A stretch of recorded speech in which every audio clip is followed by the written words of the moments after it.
Knowles on the News. Susan Knowles. Hi, everyone. I just wanted to come on really quickly tonight and talk to you for a few minutes about the attack last night in Paris, France. What a horrible thing to sit and watch what was unfolding on our screens. I can't even imagine what it was like for those who were there and having to run for their lives, and those that didn't know what was going on just being caught off guard on a night when people were at a concert, when they were eating at a restaurant, when they were watching a soccer game. No matter what it was, they were just doing what people do on a Friday night. And it turned into, for many, it turned into the last night of their lives. And I just want to tell the people of France, give them our heartfelt condolences, and tell them that we're with you. We stand with you. You know, I can remember back when 9/11 happened, and I know how we as Americans felt. We were stunned.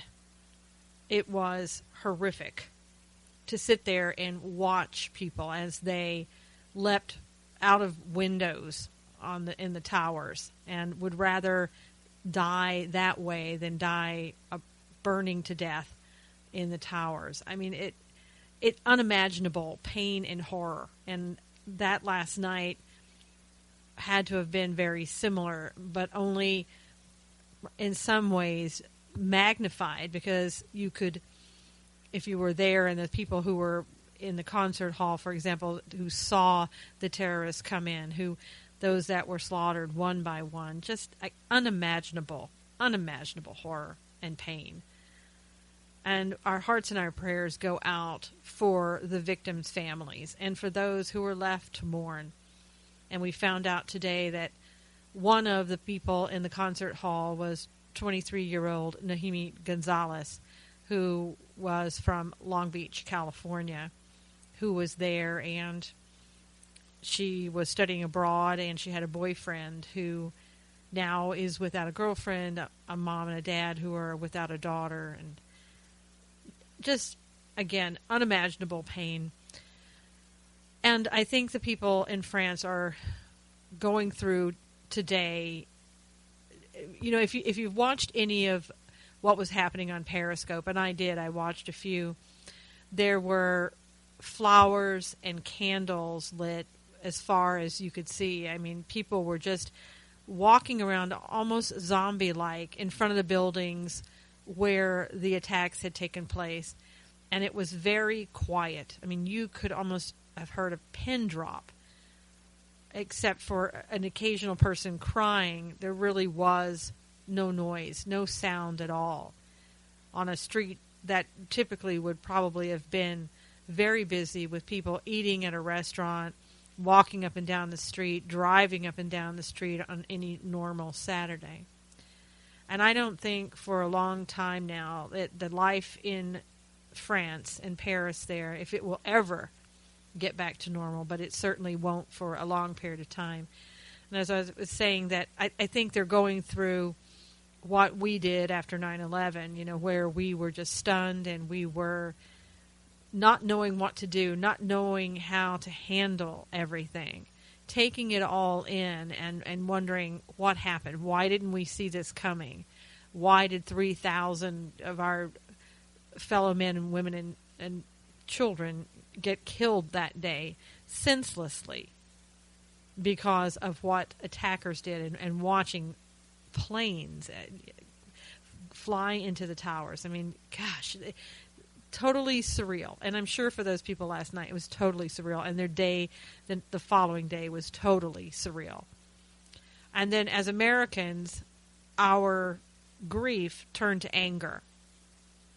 And for me, wanting to know how the French people were feeling, I went online and I did a 2-hour, what's called blab.im.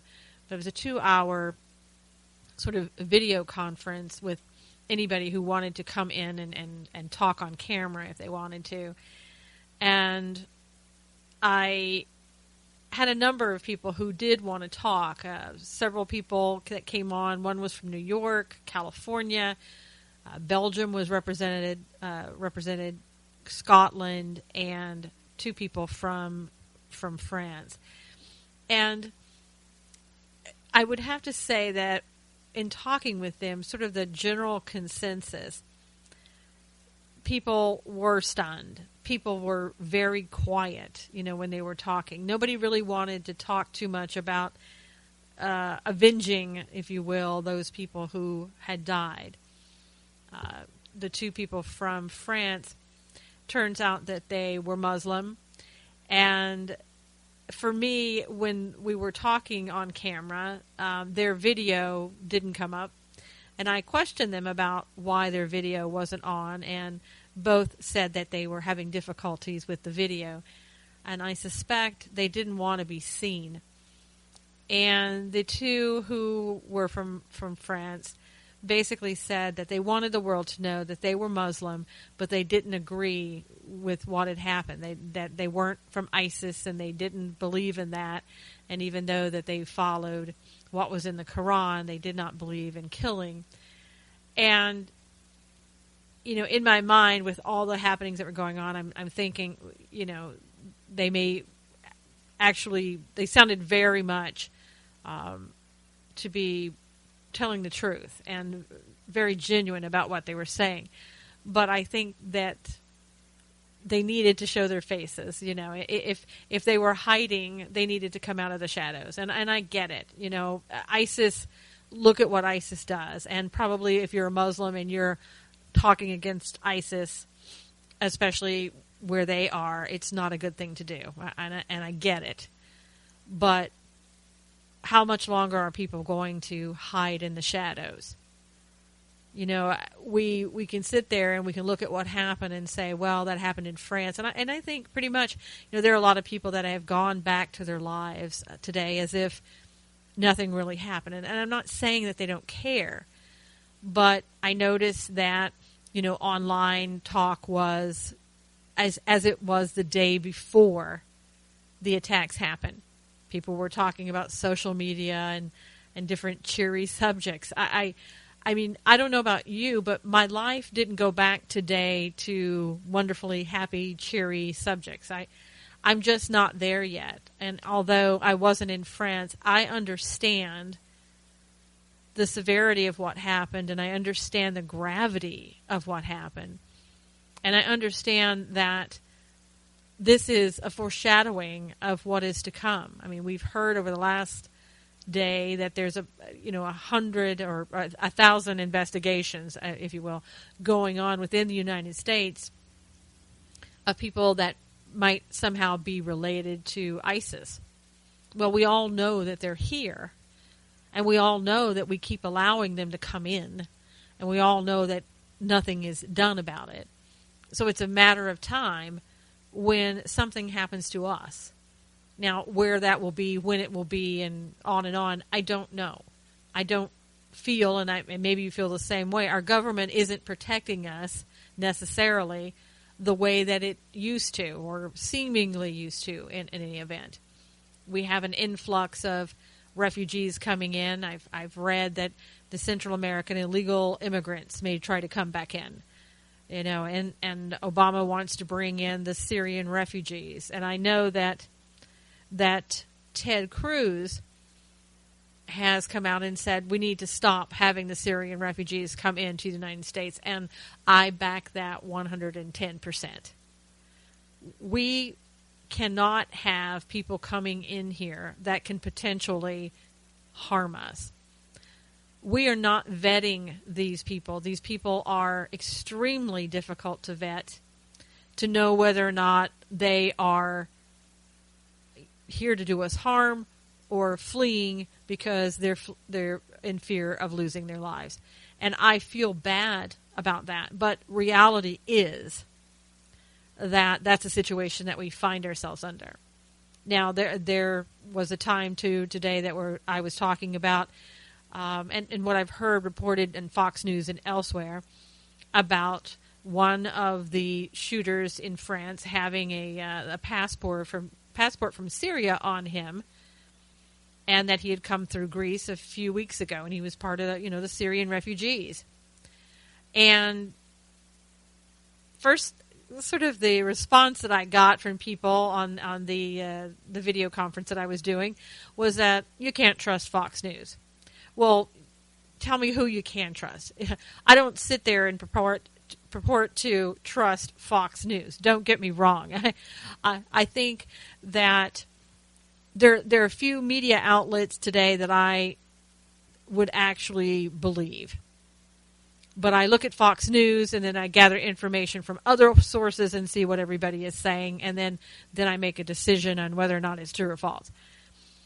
But one person said after that, well, why would a shooter, have his passport on him? Well, I don't know.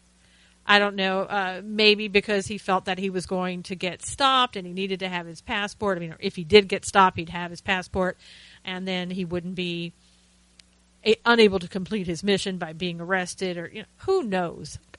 I don't know. But in any event, do I believe that was planted there? No, I don't. Do I believe that there are more people who were involved?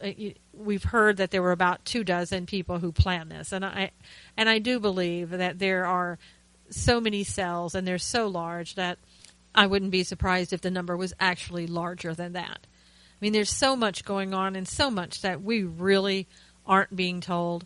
I mean, would it really surprise you? Anything that you heard these days? And also other people were talking about that they believe that, the global economy is getting ready to collapse. And that what better way to get an economy going but to have a world war. And they believe that we're being set up for World War III.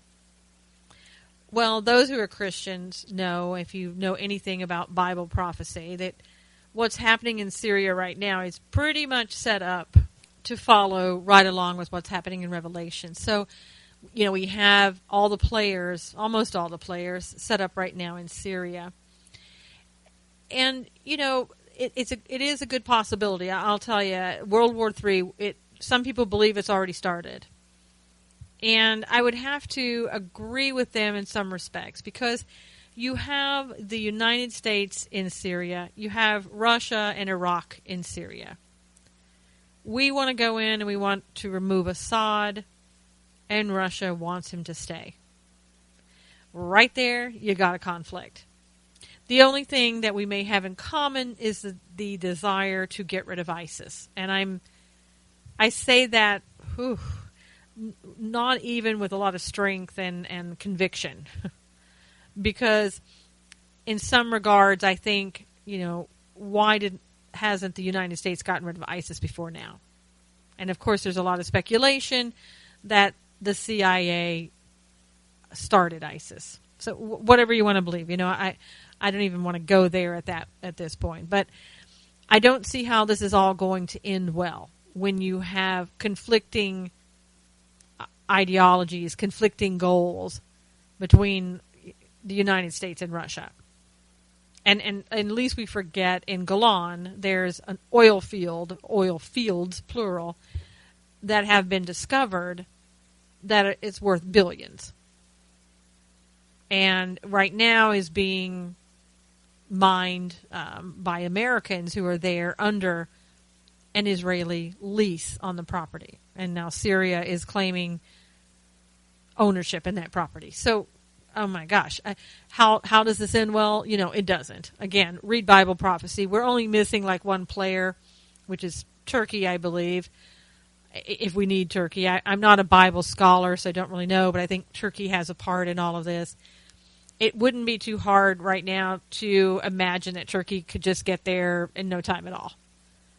So the person who said that, and I believe that was the person from Scotland who believed that we were just being set up for World War III, he could be totally right on.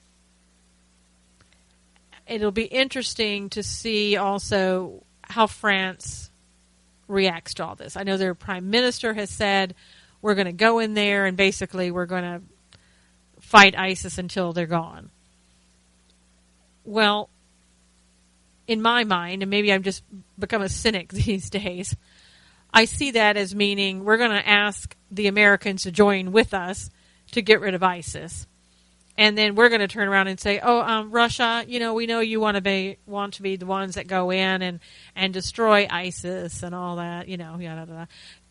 Why don't you just go ahead and do it? And we'll step out of the way. I mean, I kind of see that happening, but who knows? Having the United States and Russia work together with France, I don't know. Anybody's guess, really, anybody's guess at this point what they're going to do. But it will be interesting to see.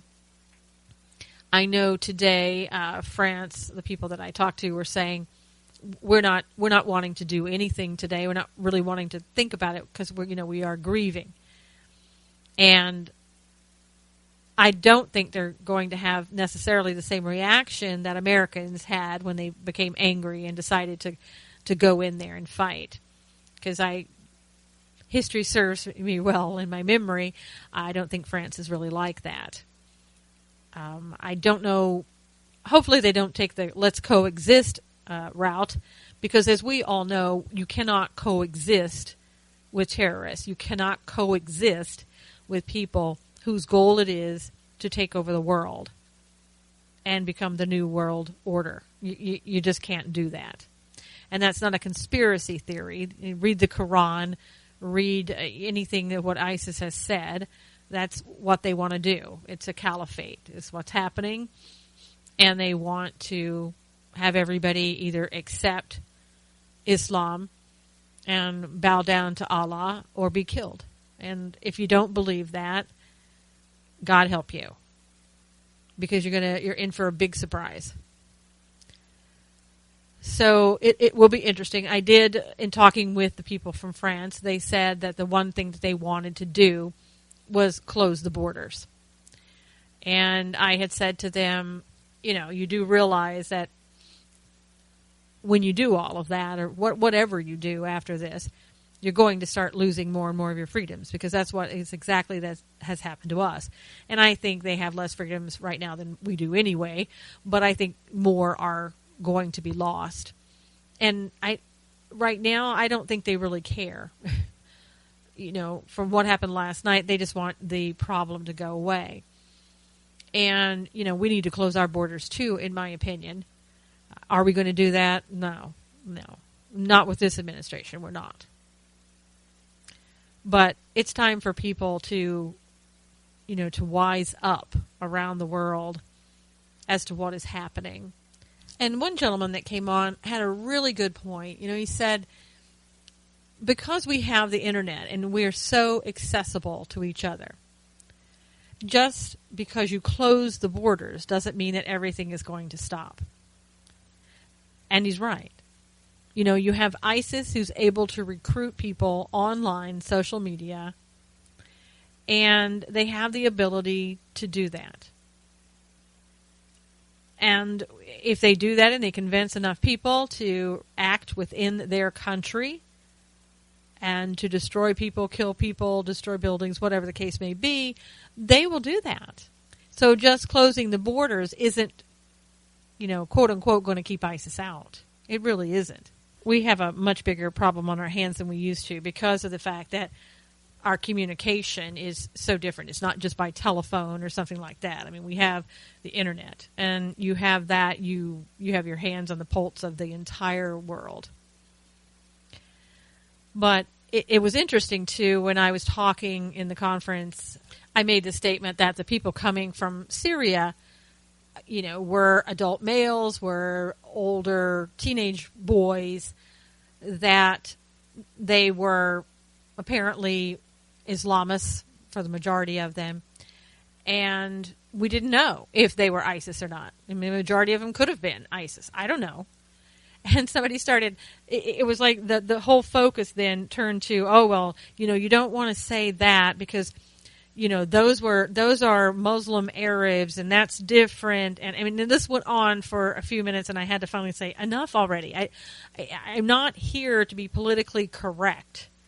All I know is that we're allowing people into different countries, whether it's ours or somebody else's, that have the potential to kill us. And I don't really care if I know exactly what that number is or not. I mean, it was like we lost the whole focus and the whole point of what just happened in France. It's to me, and it's very irritating, very frustrating that seems to happen. Again, we're so politically correct that we can't have a discussion that somebody doesn't bring up, well, you can't say this and you can't say that. You know, we're just, all we want to do is point out what's happening. People are dying because people are coming into this country saying that they are here for one reason, and it turns out they could be here for ISIS. And is that everybody? No. Do I believe it's everybody? No. But why do I have to say that? Isn't it obvious? And what I do know is we're not vetting those people, and there's no possibility that we can do that. And then you've probably heard there are about 10,000 Syrian refugees on their way to Louisiana if they're not already there. So what are you going to do with those people? What are you going to do with 10,000 more people, even if one person in that group is an ISIS member? Come on. That's not a small thing. I mean, look how many people died in France last night with a couple of people set out on the streets of France. And one person can do tremendous damage. So let's stop talking about how many people are potentially ISIS or not, and that we should get it exactly right. No, it's not important. What is important is let's have some reason and common sense brought back into the conversation. You know, and I'll tell you, I'm frustrated. I really am frustrated because we've spent the last week or so talking about what's happening on the university campuses. And really after what happened in France, doesn't this all look insignificant to you, what happened on the campuses? And I want to ask the protesters, doesn't it feel insignificant? You're sitting there asking for free tuition when people lost their lives last night. I mean, if you want to go fight something for real, if you want to spend your time protesting something that's worthwhile, why don't you protest the fact that Syrian refugees are being brought over here in the first place? Why don't you protest what happened in France and the people that died in vain? Why don't you do that? Spend your time on a worthy cause. And you know what? That it goes for all of us. We really need to start spending our time. We don't have an administration here that's going to protect us. So, you know, I don't know if you agree or not, but in my opinion, my best interests aren't looked after. And we have to get behind people like Ted Cruz. Whether or not you're going to vote for him or whatever, I don't know. But he came up with something really good. We've got to stop the refugees coming here. Now, do you think that's going to happen under this administration? Not if we all don't band together and try to make it happen. It's not going to happen because we're kind of laughed at, really. I mean, anytime the American public says they want something, it's ignored. How long is it going to be ignored before people just say, I've had enough of this? Your life, our lives, all of our lives are at stake. They really, really are.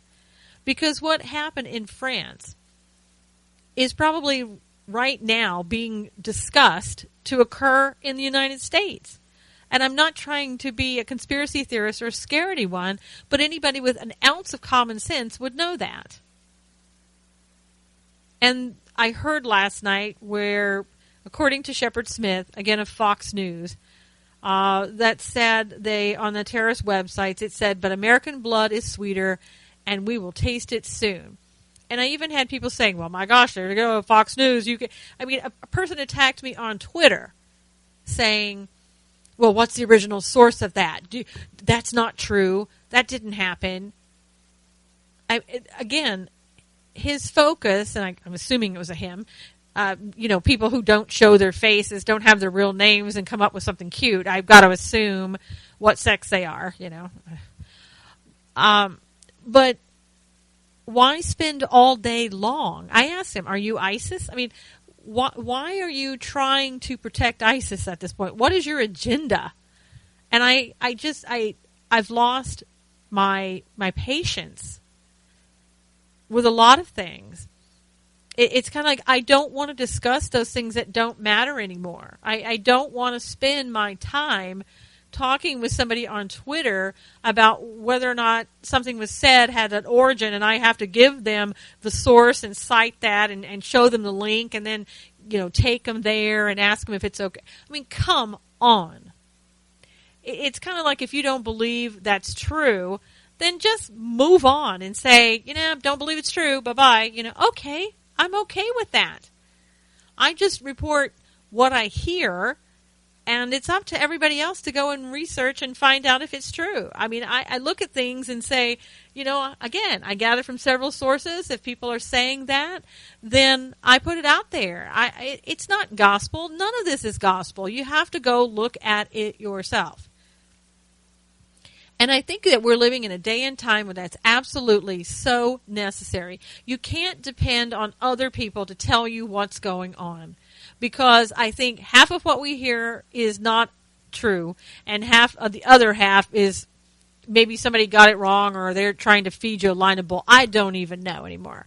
I really don't know. But it's so important that you go out and you figure that out on your own. You talk to other people. And let's stop spending our time arguing with each other.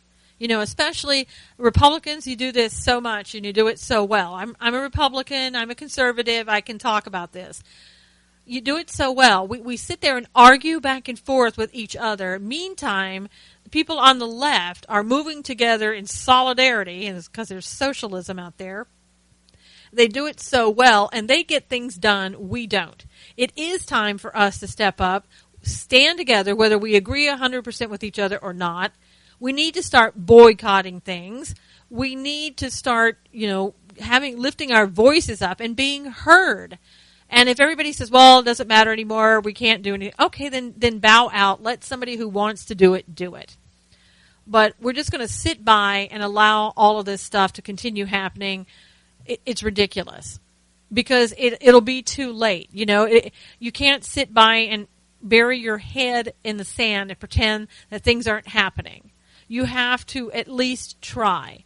And know that when you're trying to do things, you're doing them, if you're a Christian, in the name of God. You're going to do it because it's the right thing to do, whether or not you believe that it's not going to make a difference. Read the Bible. What do you think you should do? What would Jesus do? And that's what you do. And Jesus isn't going to, wouldn't tell you to sit by and do absolutely nothing. I don't think. And again, I'm not a Bible scholar. I'm not a preacher or anything else.